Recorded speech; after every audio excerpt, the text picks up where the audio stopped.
நான் உங்களை கேட்டா நீங்க தப்பா நினைச்சுக்க மாட்டீங்களே. சாதாரண நிலைமையில இருந்த நீங்க இன்னைக்கு இவ்வளவு பெரிய இடத்துல பிசினஸ் பிடிச்சிருக்கீங்க.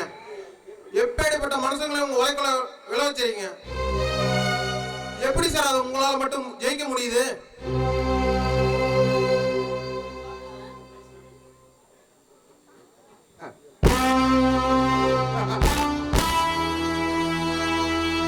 சுவாமிநாதன், இந்த உலகத்துல பலகீனாத மனுஷங்களே கிடையாது.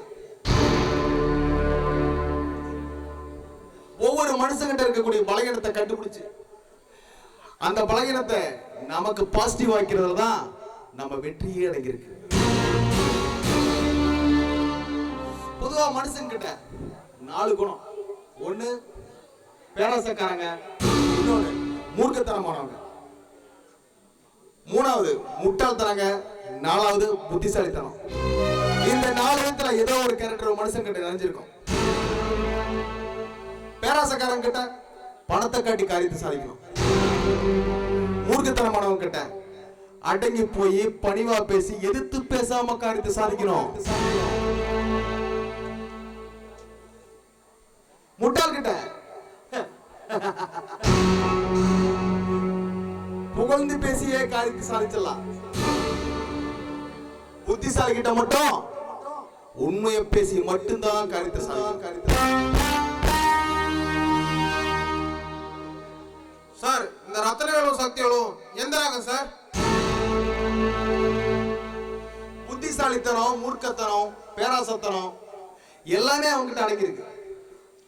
பொதுவா அவங்க நம்ம ரொம்ப கேர்ஃபுல்லா தான் ஹேண்டில் பண்ணணும். அவங்களுக்கு தேவை ஃபேக்டரி ஓடணும், நமக்கு விவசாய நிலத்தை விளைநிலமா மாற்றணும்.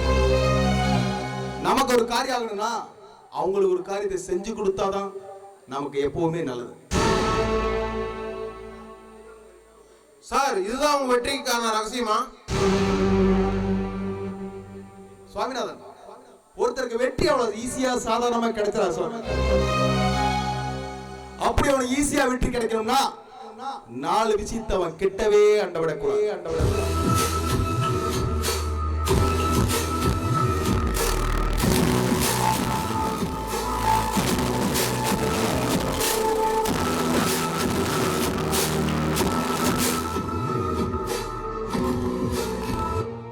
ஒண்ணு கோபம், 2வது பயம், 3வது சந்தேகம், 4வது கவலை.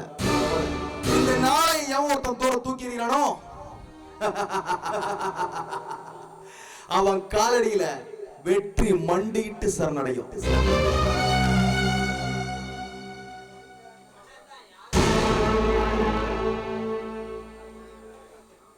சார், இந்த விவசாயத்தை வெறும்பாயிலாக்கி வீதியில உட்கார வைக்கலாம்னு நம்ம நினைச்சோம்னா இந்த மாளிகை பையன் அவன் பொண்ணுக்கு கல்யாணத்தை ஆடம்பரம் நடத்தி குதூகலமா வாழ்ந்துட்டு இருக்கிற. அவனை விடக்கூடாது சார். ஆமா சார், அந்த மாணிக்கம் குடும்பத்துல சந்தோஷமே இருக்கக்கூடாது. அவங்க சந்தோஷத்துக்கு சாவு மணி அடிக்கணும். நம்மளை பகைச்சதுக்காக அவங்க ஒவ்வொரு நிமிஷமும் துடிதுடிக்கணும். பூந்தோட்டமா இருக்கிற அவன் வாழ்க்கையில பூகம்பம் வெடிக்கணும்.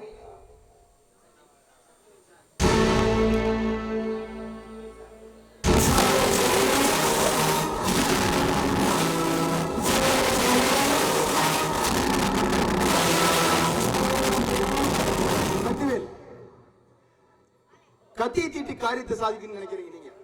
ஆனா நான் புத்தியை தீட்டி காரியத்தை சாதிக்கணும்னு நினைக்கிறேன்.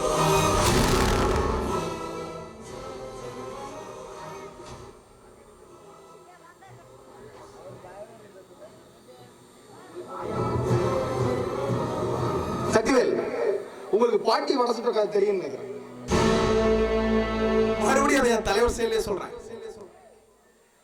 அந்த கடையில வடைய சுட்ட பாட்டிக்கு அந்த வடை கிடைக்கல, கவிட்டு போன காக்காய்க்கு அந்த வடை கிடைக்கல. தந்திரமா பேசி காக்காயோட கவனத்தை சிதறடிச்சு வெறித்தனமா காத்துட்டு இருந்துச்சே நரி.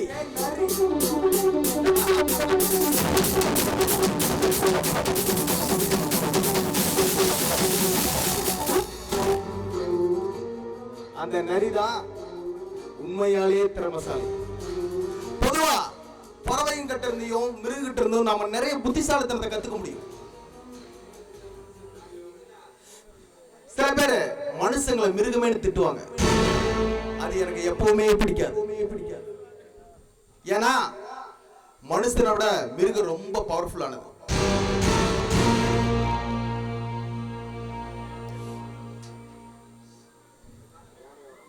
உதாரணத்துக்கு யானையோட பலம், நரியோட தந்திரம், புலியோட வேகம், சிங்கத்தோட பிடி, மானோட எச்சரிக்கை குணம், இப்படி ஒவ்வொரு கேரக்டரும் அந்த மிருகங்கள்ட்ட இருந்து நம்ம கத்துக்கலாம். அப்படி கத்துக்கிட்டா நம்மளை யாரும் அசைக்க கூட முடியாது.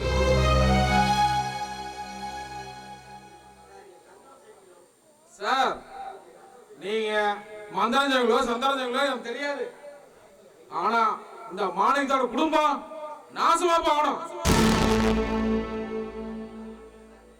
அது மட்டும் இல்ல சார், மாணிக்கத்தை நம்பி விவசாயம் பண்ற அத்தனை குடும்பமும் அவனை தூக்கி எறிஞ்சிட்டு நாங்க எங்க ஃபேக்டரிக்கு வேலைக்கு வரணும். அது உங்களால மட்டும்தான் முடியும்.